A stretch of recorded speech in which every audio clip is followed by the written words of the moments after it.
What's going on, boys? Welcome back for week 4. Good to see you guys. I know it's going to be a busy weekend. Ducks open up on Saturday. Archery season's open up Saturday. Seen some huge trail camera pictures of some big bucks out there. Ted Wickman, who's not in our league but is a friend of most of the guys out there, has a big buck running around his property. Kevin Bozang and I went out and set up some great stands on John Crosby's property, and lots of apples, lots of deer. Could be a good opening weekend. I know John's probably going to try to get out in the duck fields this weekend with his buddy Dave. So have fun out there in the woods, and hopefully it pulls your attention away from fantasy football and you're not able to win. So first of all, I'd like to say something to especially your significant other. I know she sees this trashy photos on the website every week, and I just want you to let her know, hey, it's not your man. It's not him. It's the other guys. They keep asking me to put this crap up there as much as I don't like to see it up there. It's my job as commissioner to kind of keep the troops happy.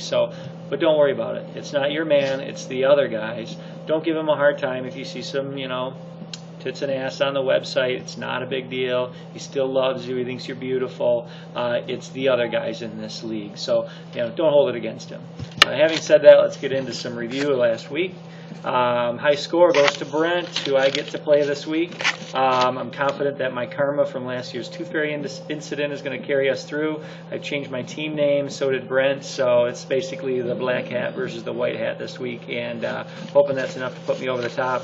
He's scored a lot more points than me every week so far, but I feel like my team's finally going to gel. I haven't gotten really anything from Vic, nothing from Roddy White yet.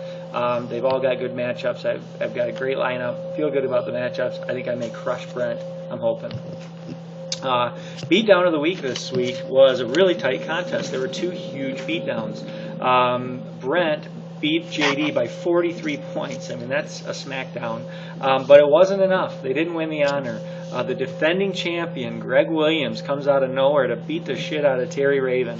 All the comments on there said that they thought Terry would win, and it just wasn't so. Greg kind of came around. A little bit scary. This is what happened last year. If you remember, Greg was down in the dumps, hadn't really won anything, and all of a sudden, he's the league champ. He's gotten himself, after an 0-2 start, he's 1-2. He's matched up against Bremeyer this week, which his lineup's looking better. He picked up Lance Moore off the wire. Starks is going to be good in Green Bay with Grant out possibly, so Matt might get the win, but I don't know. It's not looking good for you, Matt, and that might bring Greg to 2-2 all of a sudden. So congratulations, Greg, for putting the beatdown of the week on Terry. Low score for the week did go to Matt Bremeyer. 54 points is all. I think that was lower than anybody last week or the week prior. But again, good-looking lineup this week. He did good on the waiver wire, and Ryan Grant's kidney injury is going to help him out with Starks maybe getting big numbers for Green Bay. So maybe get your first win this week, Matt. Looking at the standings, you've got myself and John Crosby are the only undefeated teams at 3-0. I've needed a lot of help. If you look at the points against, I've had some of the fewest points against. I'm also about in the middle as far as points for, so I definitely had matchups that have helped me get to 3-0. But I don't know, again, I feel pretty good about my team. I think by the time it's all said and done, I'm going to be putting up bigger numbers. So, and at the other end of it, at 0-3, you've got Matt and Tommy. Tom last year did an awesome job on the waiver wire and ended up building an incredible team after not even attending the draft and having me just pick pre-drafted players. So we'll see if he can do it again.